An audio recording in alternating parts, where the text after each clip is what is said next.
하나님께서 세상을 만드시고 사람을 만드셔서 우리로 하여금 생명의 삶을 살게 하셨는데, 이 세상은 모양도 다르고 사람도 다르며 사는 모습도 다르고 생각하는 것도 다릅니다.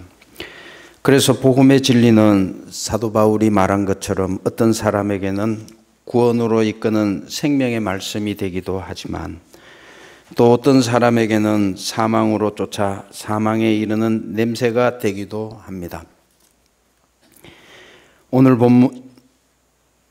오늘 신약의 본문 사도행전의 말씀도 이와 같이 어떤 사람에게는 생명의 말씀이지만 또 어떤 사람에게는 사망에 이르는 냄새가 되는 이 복음의 진리의 양면성을 우리들에게 전해주고 있습니다.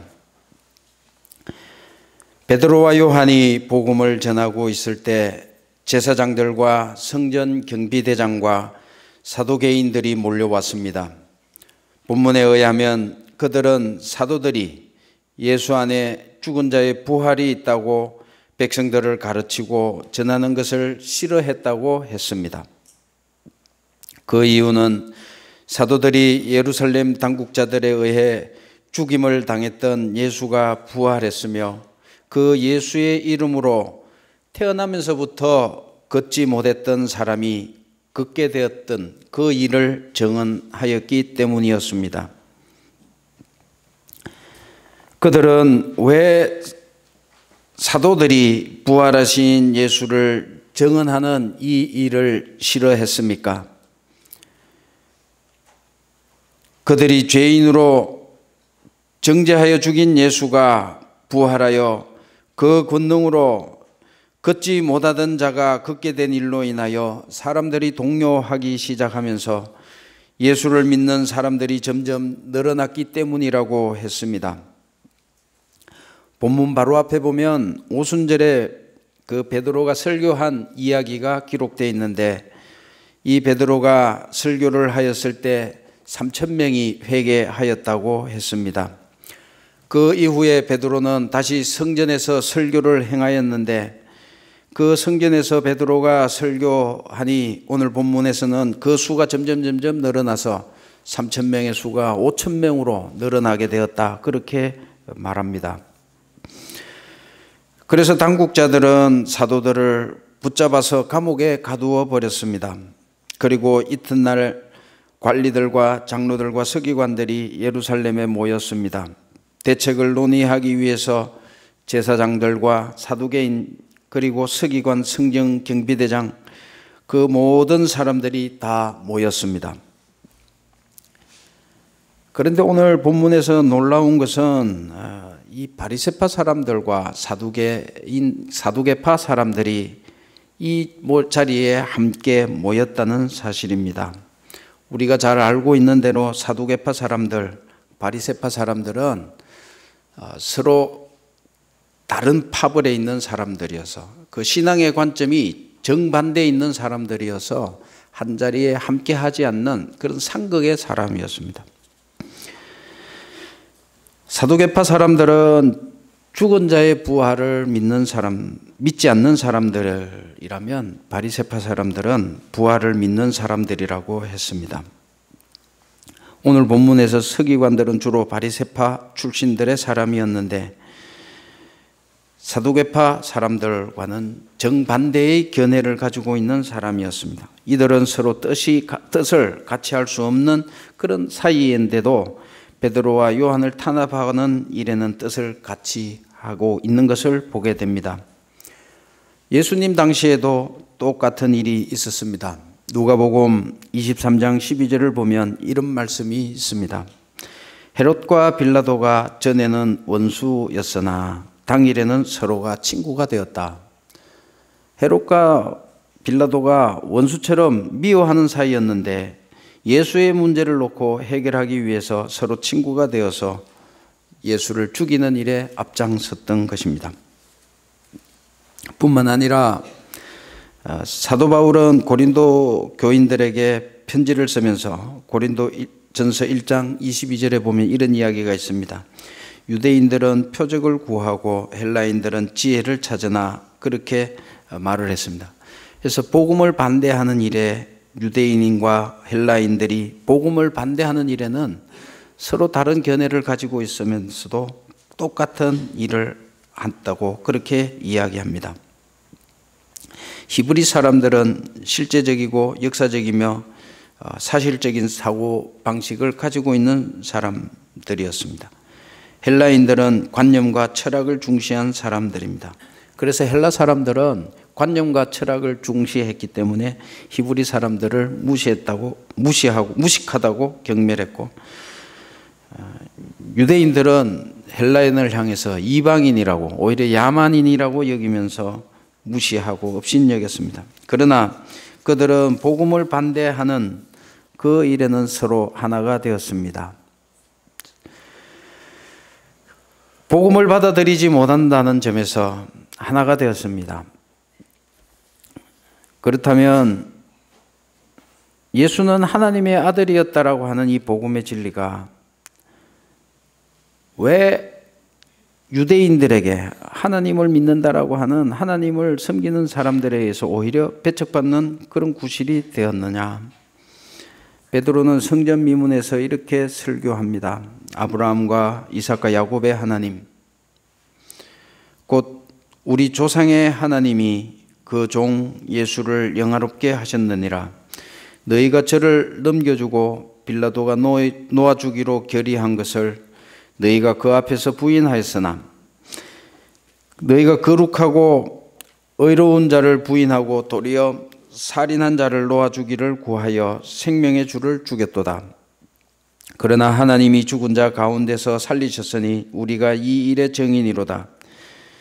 베드로는 이 성전 미문의 설교를 통해서 여러분들이 생명의 주로 오신 예수를 죽였지만 하나님은 이 예수를 살리심으로써 여러분들이 행한 악한 행위를 심판하셨다고 설교를 합니다.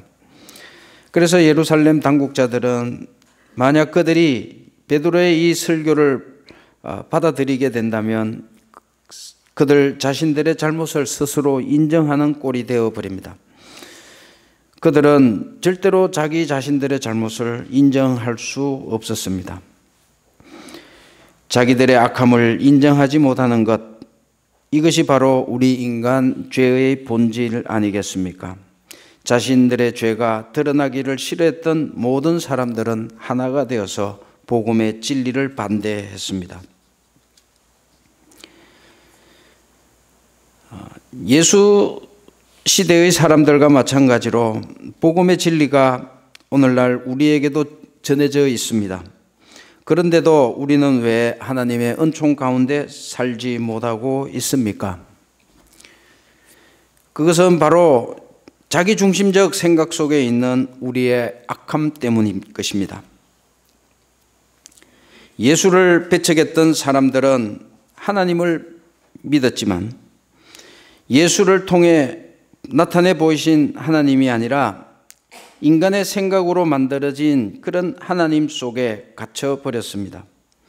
그래서 그들은 예수가 하나님을 모독한다고 생각했습니다. 그들의 경건 속에는 교만이 있었습니다. 그러나 그들이 하나님을 모독했다라고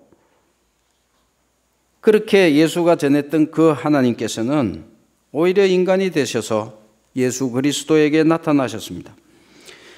우리 인간의 교만은 하나님의 낮아지심을 통해 우습게 되어 버렸습니다.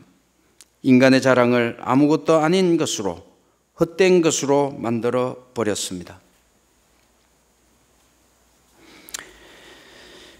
우리가 늘 의로움을 생각하지만 의로움이란 인간의 선한 행실로 얻는 것이 아니라 하나님의 은총에 의해서 주어지는 것입니다.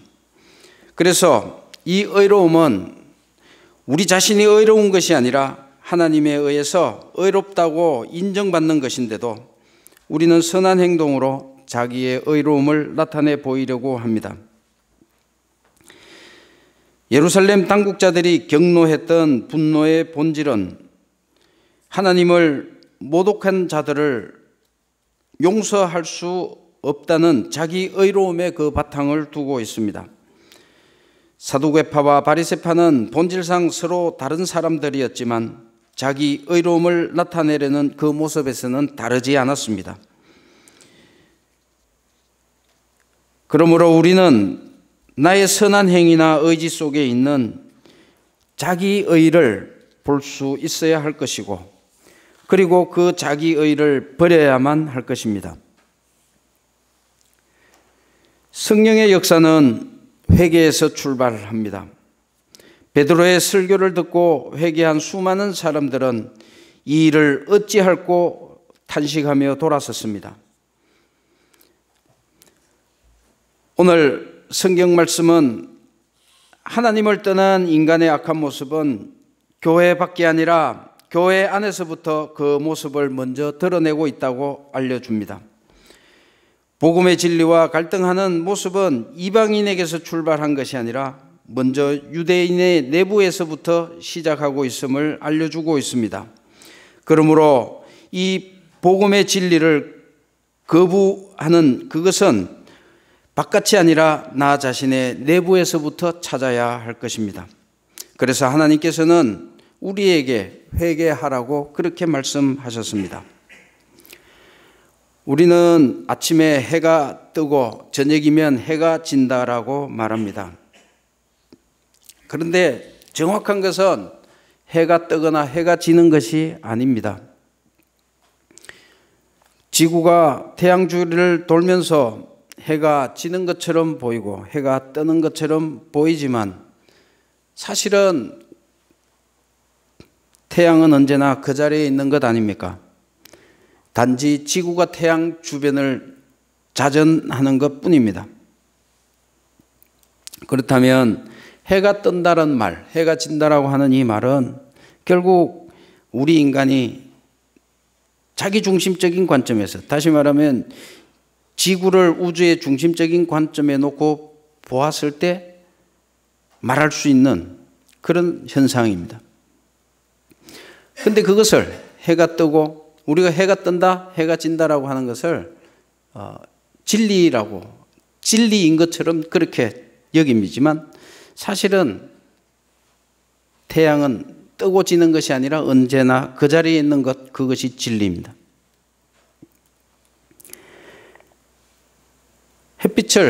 빛이 사라지는 것은 태양이 아닙니다. 태양이 낮도 주고 밤도 주고 그렇게 한 것이 아니라 이 지구가 태양 주변을 자전한 결과 밤낮이 생겼습니다. 스스로 지구가 돌면서 태양을 향할 때 햇빛이 왔고, 그리고 돌면서 태양을 등졌을 때 해가 져서 어두워졌습니다. 이것은 우리가 자기 중심적 사고에서 벗어나야 진리를 발견할 수 있다는 것을 깨닫게 합니다. 하나님은 우리를 사랑하셔서 은혜를 베풀어 주시고 구원해 주시기로 약속해 주셨습니다. 하나님은 언제나 우리에게 은총의 햇볕을 비추어 주시는 분입니다. 그런데 우리의 인생은 돌다가 하나님의 은총을 받는 낮도 있을 것이며 어두운 밤도 있을 것입니다.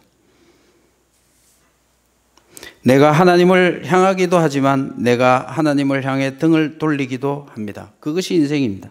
그러나 우리가 하나님을 향하거나 하나님께 등을 돌리거나 하는 것에 상관없이 하나님은 언제나 우리에게 빛입니다. 그것이 은총입니다. 하나님의 은총의 빛은 변함없이 비추어 주지만 은혜를 찾아야, 은총의 그 빛을 찾아야 하는 것은 우리 인간입니다. 인간의 몫입니다. 우리가 등을 돌리고 있는데 하나님께서 다 알아서 은총을 베풀어 주시는 것이 아니라 등을 돌린 것을 하나님께 향하여야 그 은총의 빛이 우리에게 임하여진다는 것. 그것이 회개의 본질입니다. 성서가 말하는 회개의 본질입니다. 우리가 은총의 빛으로 나올 때 비로소 구원을 얻는다는 것입니다.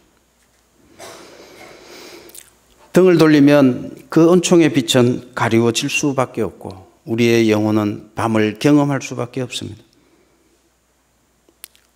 그렇다면 하나님의 은총의 빛으로 나아가려면 어떻게 해야 합니까? 그 빛으로 돌아서야 하고 그것을 바로 회개라고 말합니다. 오늘 구약 에레미야의 본문 말씀을 보겠습니다. 주님께서 에레미야에게 주님의 성전 문에 서서 주님께 예배하려고 문으로 들어오는 모든 유다 사람에게 주님의 말씀을 큰 소리로 알려주라고 하셨습니다. 나 만군의 주 이스라엘의 하나님이 말한다. 너희의 모든 생활과 행실을 고쳐라. 그러면 내가 이곳에서 너희와 함께 머물러 살겠다. 이것이 주님의 성전이다. 주님의 성전이다. 주님의 성전이다 하고 속이는 말을 너희는 의지하지 말아라. 너희가 모든 생활과 행실을 참으로 바르게 고치고 참으로 이웃끼리 서로 정직하게 살면서 나그네와 고아와 가부를 억압하지 않고 이곳에서 죄 없는 사람을 살해하지 않고 다른 신들을 섬겨 스스로 재앙을 불러들이지 않으면 내가 너희 조상에게 영원 무궁하도록 준 이 땅 바로 이곳에서 너희가 머물러 살도록 하겠다. 예레미야는 이것이 주님의 성전이다, 주님의 성전이다, 주님의 성전이다 하고 그 속이는 말을 너희는 의지하지 말아라고 그렇게 말합니다. 그 당시 이스라엘 사람들은 자기 자신들의 삶에 하나님 앞에 선 자기 자신들의 삶의 그 진실성과는 상관없이 성전 예배에 열심히 참여하기만 하면 하나님의 축복을 받을 수 있다고 그렇게 생각을 했습니다. 오늘 우리도 마찬가지 아닙니까? 우리의 삶이 어떻게 하든 그거는 생각하지 않고 교회만 열심히 다니면 다 해결된다라고 그렇게 생각하지 않습니까? 그런데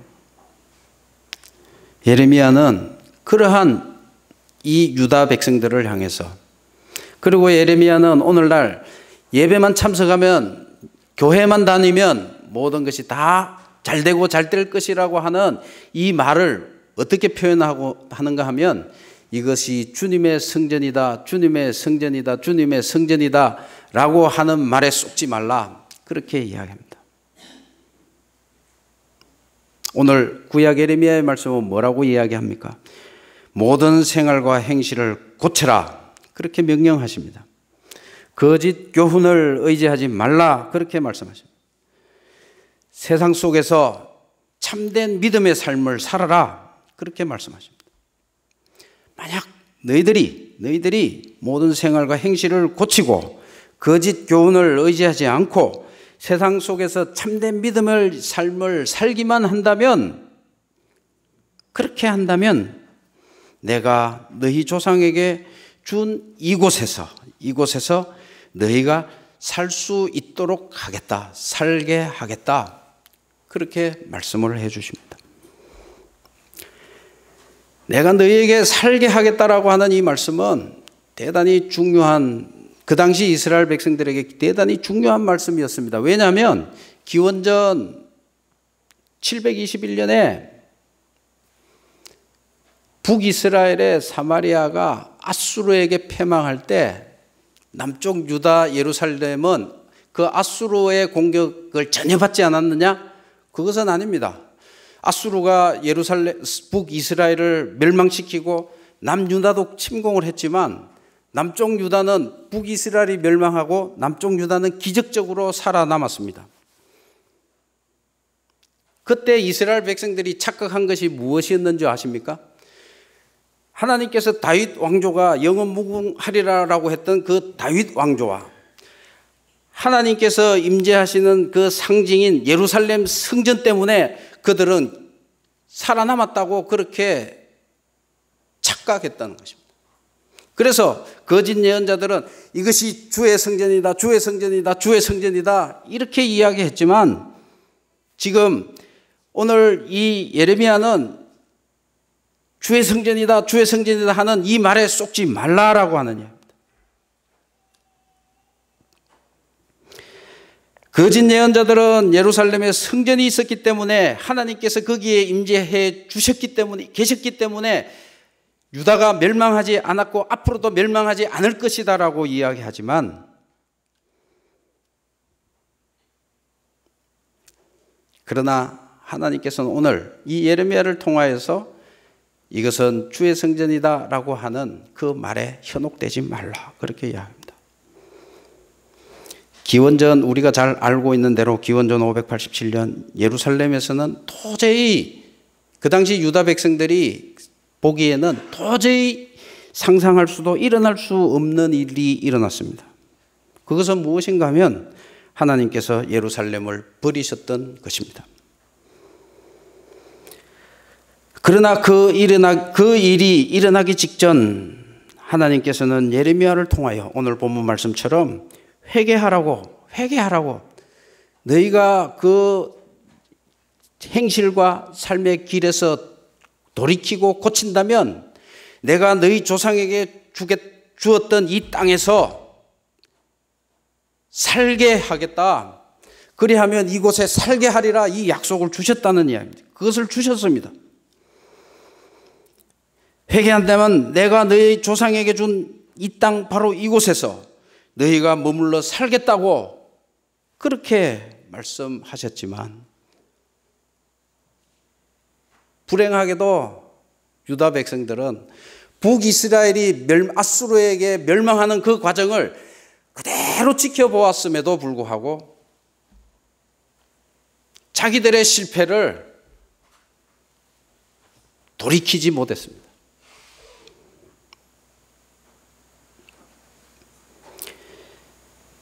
하나님 주시는 그 구원의 빛은 언제나 우리에게 비추어 주신다고. 그것이 진리입니다. 해가 뜨고 지는 것이 아니라 태양은 하나님의 빛은 하나님의 구원의 은총의 빛은 언제나 그 자리에 항상 있었습니다. 회개하여 믿음으로 응답해야 합니다. 믿음의 응답은 우리의 언어로 고백되는 그런 응답이 아니라 또 우리가 마음으로 결심하는 것으로 끝나는 것이 아니라 믿음의 응답은 우리의 삶 속에서 우리의 생활 속에서 구체적으로 이루어져야 합니다. 구원의 은총을 베풀어 주시겠다고 하나님께서는 약속해 주셨습니다.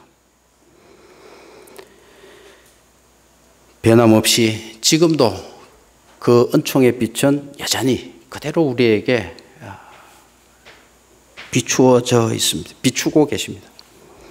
단지 우리가 등을 돌리고 등지고 섰을 뿐입니다. 등지고 서 있는 우리들에게 하나님께서는 회개하고 나를 향하여라. 나를 향하여라. 그리하면 내가 이곳에 너희를 살게 하리라.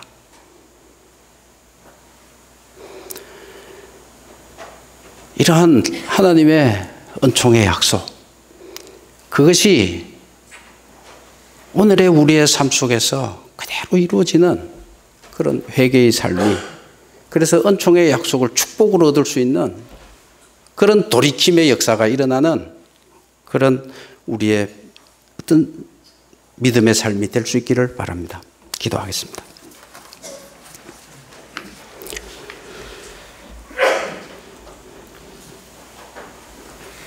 하나님께서는 언제나 변함없이 우리에게 구원의 은총을 허락하여 주시고 그 빛을 비추어 주셨지만 그 은총의 빛으로 저희들이 향하지 못하였음을 깨닫게 됩니다. 믿음으로 응답할 수 있는 그런 변화를 허락하여 주시고, 그리하여 하나님께서 약속해 주신 이곳에 살게 하리라고 하는 그 말씀이 그대로 이루어지는 그런 놀라운 일들을 경험하게 하옵소서.